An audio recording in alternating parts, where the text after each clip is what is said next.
This is Optimal Living Daily, episode 313, How to Combat Your Morning Self and My Morning Ritual by Kalen Bruce of MoneyMiniBlog.com.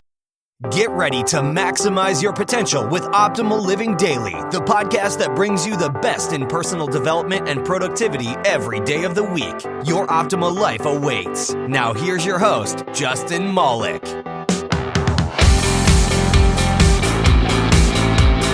Hello, and welcome to the 313th episode of Optimal Living Daily, the podcast where I simply read blogs and sometimes books to you that will help you optimize your life.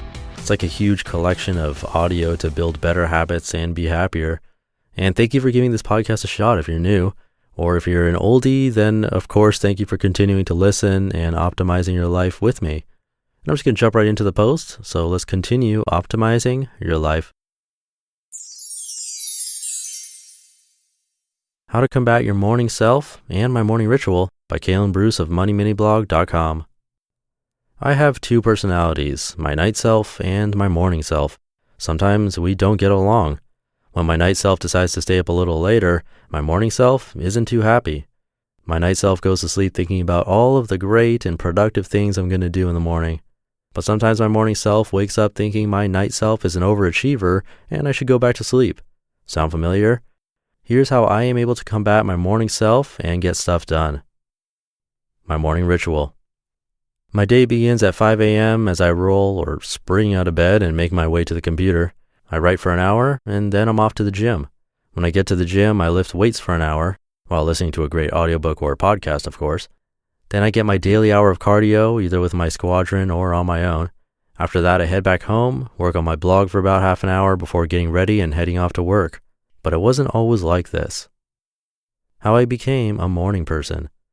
I decided one day that I wanted to be a morning person. I woke up earlier than I've ever had before. I had the most productive morning of my entire life. So then the next day I woke up and did it again, right? Nope. I let my morning self defeat me the following day. That's when I realized that I have to learn how to deal with the morning me by planning ahead the night before. My night self was all about the things I was going to accomplish in the morning, but my morning self thought my night self was crazy and expected too much. I would wake up thinking about the mountain of tasks I planned to do. It was intimidating. Eventually, all of that changed and I started waking up consistently and energetically every morning. Here are some things that I started doing.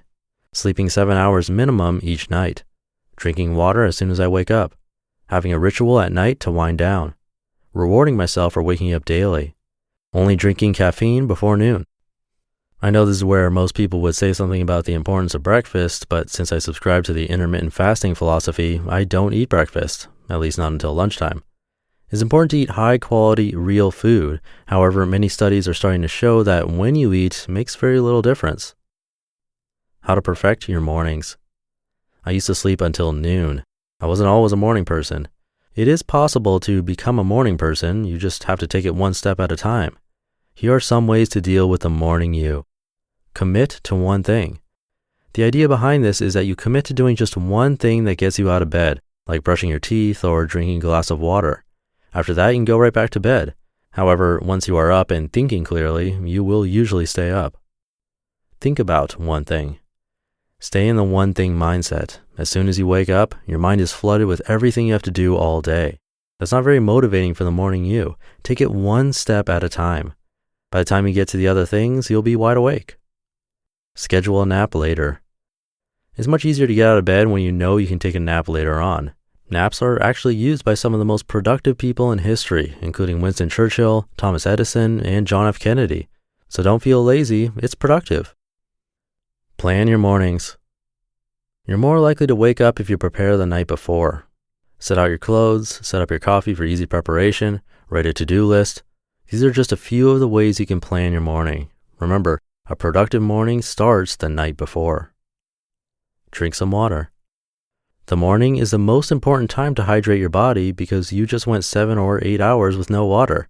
And water is the most important thing we put into our body, which makes it a great start to the day. After drinking a large glass, you may not even need coffee. Stop hitting snooze. The snooze button is our first opportunity to practice discipline or procrastination. Don't start your day with procrastination. Once your morning self gets out of bed, you'll realize those 9 minutes weren't worth it. why not just buy an alarm clock without a snooze? The key to habit building. If you're used to waking up at noon and you decide to start getting up at 5 a.m., that shouldn't happen in one day. That's a 7-hour difference, and making that change instantly can guarantee failure. The key to positive habit building is starting small and increasing gradually.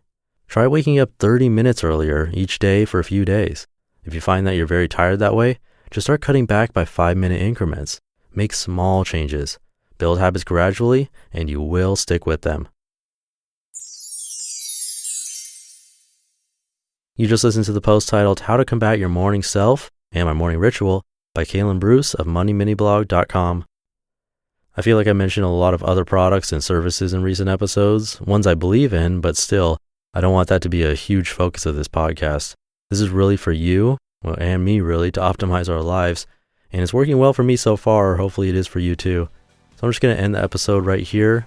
Thank you for being here, and I'll catch you in tomorrow's show where your optimal life awaits. Hey, this is Dan from the Optimal Finance Daily podcast, which is a lot like this show, except more focused on personal finance. Justin handpicks the best posts he can find from blogs and authors like Ramit Sethi, Mr. Money Mustache, and more, and I read them to you 5 days a week. So if you enjoy this podcast, come on over and subscribe to Optimal Finance Daily too. And together, we'll optimize your financial life. You've been listening to Optimal Living Daily. Be sure to hit the subscribe button to stay up to date on each new episode, and head to oldpodcast.com. That's OLDpodcast.com for a free gift, as well as more actionable tips and resources to help you maximize your potential. Thanks for joining us, and remember, your optimal life awaits.